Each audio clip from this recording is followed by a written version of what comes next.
예수님은 제자들 앞으로 실족할 만큼의 시련의 때를 맞이할 것을 미리 알려주십니다. 그러니까 제자들이 어떤 시련을 맞이하게 될까요? 2절 말씀 보시면 사람들이 너희를 추교할 뿐 아니라 때가 이르면 또는 너희를 죽이는 자가 생각하기를 이것이 하나님을 섬기는 일이라 하리라. 제자들이 경험하게 될 첫 번째 시련은 출교를 당하는 것입니다. 출교를 당한다는 것은 회당에서 쫓겨나는 것을 의미합니다. 예루살렘이 멸망하기 전까지 유대인들은 성전 중심의 신앙생활을 했습니다. 그러다가 멸망당한 다음에 포로로 끌려가죠. 포로제에는 성전 없으니까 어떻게 했습니까? 그때부터 회당 문화가 시작됩니다. 회당을 만들어서 모여서 예배드리고 하나님의 말씀을 배우고 가르쳤습니다. 포로가 끝나고 돌아와서도 여전히 시나고게 회당이 그들의 신앙의 중심 역할을 감당했습니다. 따라서 회당에서 쫓겨나게 된다는 것은 유대 공동체에서 쫓겨난다는 것을 의미합니다. 또 두 번째 경험하게 될 시련은 그들이 죽임을 당하는 것입니다. 순교당하는 것입니다. 여기 중요한 것은 제자들이 출교와 순교를 당하게 되었는데 그 일을 하는 사람들이 어떤 마음으로, 어떤 마음가짐으로 그 일을 감당할까요? 그렇게 하는 것이 하나님을 섬기는 것이라고 생각한다는 겁니다. 얼마나 헌신적으로 열심히 그 일을 하겠습니까? 이렇게 하는 것이 하나님을 섬기는 것이다. 그러니까 아주 적극적으로 열심히 출교시키고 순교하는 일에 앞장을 섰다는 것입니다. 제일 무서운 것이 잘못된 신앙입니다. 가장 무서운 것입니다. 잘못된 신앙은 죄책감 없이 끔찍한 일들을, 무서운 일들을 할 수가 있습니다. 2차 세계대전 당시 일본의 가미가제 특공대를 알죠? 비행기에 폭탄을 싣고 자살 공격을 한 것입니다. 그런데 그들이 그렇게 할 수 있던 이유가 그것도 잘못된 신앙에 의해서 비롯된 것입니다. 가미는 신이고 카제는 바람이라는 뜻입니다. 신이 일으키는 바람이라는 뜻입니다. 그들이 지금 그렇게 하는 이유는 신을 위하여 하는 것입니다. 일종의 잘못된 신앙에 의해서 그런 일들을 감당하게 되는 것입니다. 과격 이슬람 단체에서 종종 자살 테러를 하는 경우가 있습니다. 전부 다 잘못된 신앙에 의해서 그런 무서운 일들을 하게 되는 것입니다. 유대인들이 예수님을 십자가에 죽인 것도 잘못된 신앙의 결과였습니다. 그렇게 하는 것이 하나님을 섬기는 것이다 라고 생각했기 때문입니다. 이와 같은 일들은 교회 안에서 얼마든지 일어날 수 있는 일들입니다. 우리도 그와 같은 의를 얼마든지 범할 수 있습니다. 말씀과 상관없이 이렇게 하는 것이 하나님을 섬기는 것입니다. 이렇게 해야지 하나님 복을 받습니다. 이런 것들이 다 그런 것들에 해당되어지는 것입니다. 근데 하나님이 진짜 인정하시는 믿음의 일꾼이 누구입니까? 디모데후서 2장 15절에서 바울이 말하죠. 너는 진리의 말씀을 옳게 분별하며 부끄러움이 없는 일꾼으로 인정된 자로. 하나님이 인정하시는 일꾼의 첫 번째 조건이 뭡니까? 진리의 말씀을 옳게 분별하며 거짓과 진리 가운데 무엇이 진리인지를 분별할 수 있는 사람, 진리의 말씀 올바로 가르치고 진리의 말씀을 올바로 사용할 줄 아는 사람이 진리의 말씀을 옳게 분별하는 사람입니다. 하나님은 우리가 열심히 하나님을 섬기는 것을 원하지만 진리의 말씀에 근거해서 열심히 섬기기를 원합니다. 로마서에서 바울이 말한 거죠. 지식의 말씀을 따라서 우리가 열정적으로 하나님을 섬겨야 됩니다. 그래서 여러분, 말씀이 중요한 것입니다. 자, 예수님께서 제자들에게 시련을 미리 알려주신 이유는 제자들이 시련 당할 때 실족당하지 않게 하기 위함입니다. 고난의 의미와 고난을 아는 지식이 없으면 고난 앞에서 믿음이 실족하게 될 수 있습니다. 어제도 말씀드렸지만 당연히 믿음의 길을 걷는다는 것은 거짓과 불의가 지배하는 세상 가운데서 진리를 붙들고 나간다는 것은 당연히 고난이, 어려움이 예상되어지는 것입니다. 그런 우리가 말씀대로 살고 믿음대로 살 때 어려움을 당하는 것, 고난 당하는 것을 당연하게 여겨야 되는 것입니다. 왜 내가 이렇게 믿음의 삶을 잘 살고 있는데 고난이 오지, 어려움이 오지? 주님 미리 말씀하셨습니다. 고난은 있을 것이다. 제자의 길, 복음의 길은 고난이 필수의 고난이 예상되어 있다는 것입니다. 주님이 그들의 시련을 미리 알려주신 이유를 4절에서 또 말씀하시죠. 오직 너희에게 이 말을 한 것은 너희로 그때를 당하면 내가 너희에게 말한 이것을 기억나게 하려 하며 처음부터 이 말을 하지 아니한 것은 내가 너희와 함께 있었음이라. 이게 바로 고난을 당할 때 고난을 이길 수 있는 방법입니다. 그러한 일들을 당할 때 너희로 하여금 내가 너희에게 말한 사실을 다시 생각나게 하려는 것입니다. 고난 당할 때 주님이 고난 당한다고 시련이 올 것이라고 말씀하셨지. 이거를 생각하도록 하기 위해서 주님이 미리 말씀을 해 주신다는 것입니다. 하나님을 알지 못하는 무지한 핍박자들 앞에 굴복하지 않고 끝까지 믿음으로 승리할 수 있는 방법은 예수님의 가르침을 기억하는 것입니다. 예수님의 말씀을 기억하는 것이 고난과 시련과 핍박을 이기는 방법입니다.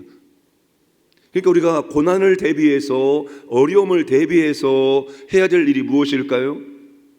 주님의 말씀을 더 많이 저장을 시켜야 됩니다. 우리의 마음에, 우리의 생각에 주님의 말씀을 더 많이 저장시킬수록 우리는 고난의 때에 그 고난을 잘 견뎌내고 고난을 이겨낼 수가 있다는 것입니다. 말씀은 여러분 우리의 삶과 신앙의 기준입니다. 근데 말씀이 하는 역할이 너무나 많습니다. 기독교는 말씀을 떠나서 존재할 수 없습니다. 처음부터 우리 주님은 말씀이셨기 때문입니다. 요한복음 1장 1절부터 시작된 게 그거 아닙니까? 주님이 로고스다. 주님 말씀이셨다. 그 말씀이 사람이 되셨다. 그 말씀을 떠나서 우리가 아무것도 할 수가 없는 것입니다. 예배도 기도도 섬김도 모든 것들이 말씀에 근거해서 말씀을 따라서 행해져야 한다는 것입니다. 예수님 말씀에 제자들의 마음에 근심이 가득 찼습니다. 그러자 예수님이 실상을 말씀해 주십니다. 7절입니다. 그러나 내가 너희에게 실상을 말하노니 내가 떠나는 것이 너희에게 유익이나 내가 떠나가지 아니하면 보혜사가 너희에게로 오시지 아니할 것이요 가면 내가 그를 너희에게로 보내리니. 제자들이 무엇이 유익입니까? 예수님이 떠나야지만 보혜사 성령 진리의 영이 오셔서 너희들과 함께 할 것이다. 너희들을 인도할 것이다. 너희에게 진리를 가르쳐 줄 것이다 입니다. 보혜사 성령이 오시면 두 가지를 하죠. 세상에 대해서는 세 가지 책망을 하고 제자들을 향해서는 어떤 일을 감당하십니까? 13절, 14절, 15절입니다. 자, 13절 보실까요? 그러나 진리의 성령이 오시면 그가 너희를 모든 진리 가운데로 인도하시리니. 또 14절 말씀. 그가 내 영광을 나타내니 내 것을 가지고 너희에게 알리시겠습니다. 15절에 무릇 아버지께 있는 것은 다 내 것이라 그러므로 내가 말하기를 그가 내 것을 가지고 너희에게 알리시리라 하였노라. 반복되는 단어가 나오죠. 무슨 단어가 반복되고 있습니까? 성령이 오시면 너희를 진리 가운데 인도하신다. 근데 진리 가운데 우리를 인도하기 위해 성령께서 우리를 통해서 뭘 하십니까? 알게 하신다. 세 번 반복되는 단어가 바로 알게 하신다 이것입니다. 알게 하신다. 우리가 진리 가운데 살기 위해서 반드시 진리가 무엇인지를 올바로 알아야 되는 것입니다. 진리를 알지 못하고 우리는 진리의 인도를 받을 수가 없습니다. 그러니까 성령께서 오셔서 우리를 진리 가운데 인도하시는데, 우리를 진리 가운데 인도하시기 위해서 우리를 우리에게 진리의 말씀을 가르쳐 주신다, 알게 하신다, 깨닫게 해주신다. 이것이 바로 보혜사 성령님, 진리의 영이 되시는 성령님이 우리에게 주시는 중요한 역할입니다. 그러니까 우리가 말씀을 따라 말씀과 함께 해야 되는데, 이것을 다른 말로 바꾸면 성령과 함께 성령을 따라입니다. 이 두 가지가 여러분 별개가 아니라 동전양면입니다. 성령을 따라 행하는 것이 뭡니까? 말씀을 따라 행한다는 것입니다. 말씀과 함께, 이 말은 성령과 함께입니다. 성령이 진리의 영이시기 때문입니다. 그러니까 우리가 말씀을 읽고 말씀을 듣고 말씀 묵상하고 말씀 암송하고 말씀과 관련된 모든 것들을 하기 위해서는 반드시 성령의 인도와 성령의 지도가 전제가 되어 있어야 됩니다.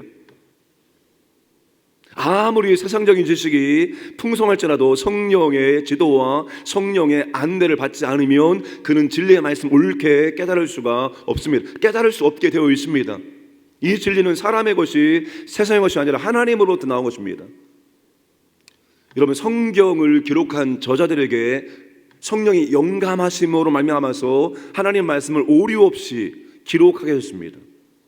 그런데 여러분, 하나님 말씀을 우리가 올바로 깨닫고 올바로 알기 위해서는 우리에게도 동일하게 성령의 감동이, 성령의 영감이 임해야 되는 것입니다.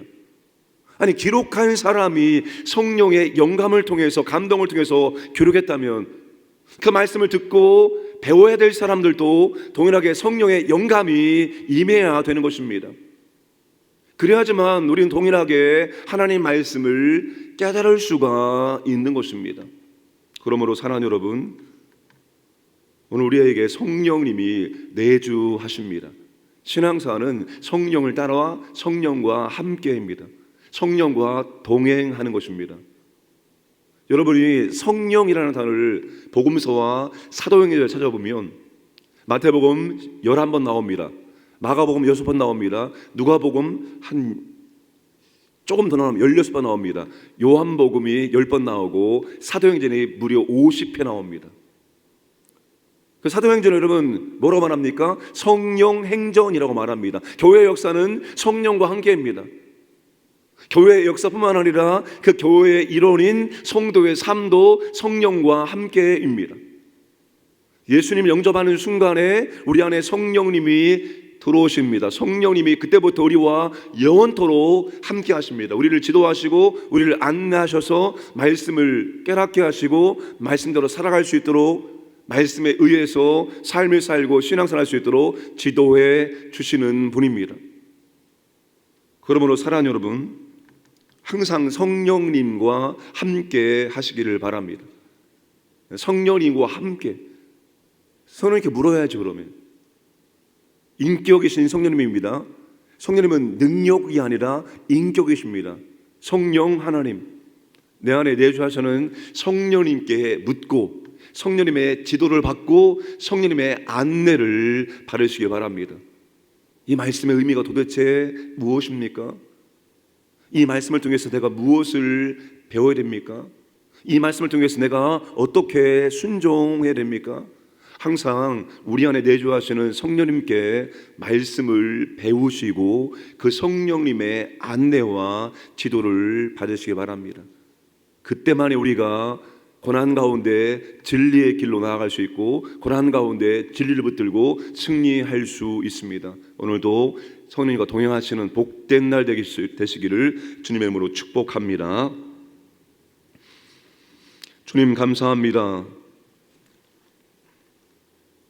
주님이 고난의 길을 통과해서 영광을 받으셨던 것처럼 우리 모두도 주님과 동일하게 주님의 길을, 십자가의 길을 걷기 때문에 우리도 고난을 통과해서 영광에 이르게 될 것입니다.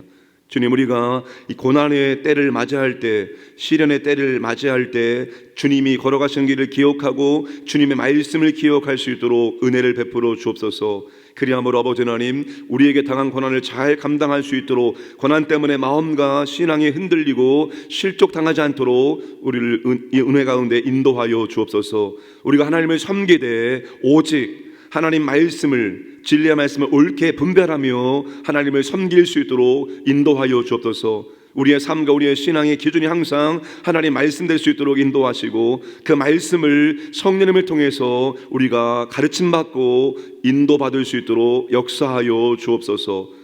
오늘도 아버지 하나님, 우리 광인의 모든 가족들, 직장, 사업장, 가정을 지켜주시고 자녀들을 지켜주시고 재산 모든 것들을 보호하시고 인도하여 주시고 하나님의 은혜와 사랑을 경험하고 하나님께 감사와 찬송 드릴 수 있도록 역사하여 주옵소서. 혼란스러운 이 나라 가운데 하나님 개입하셔서 하나님의 뜻이 이루어질 수 있도록 역사하여 주옵소서. 오늘도 기도하는 하나님의 자녀들에게 하나님 친히 가까이 하시고 은혜를 베풀어 주옵소서. 감사드리며 모든 말씀 예수님의 이름으로 기도드리옵나이다. 아멘.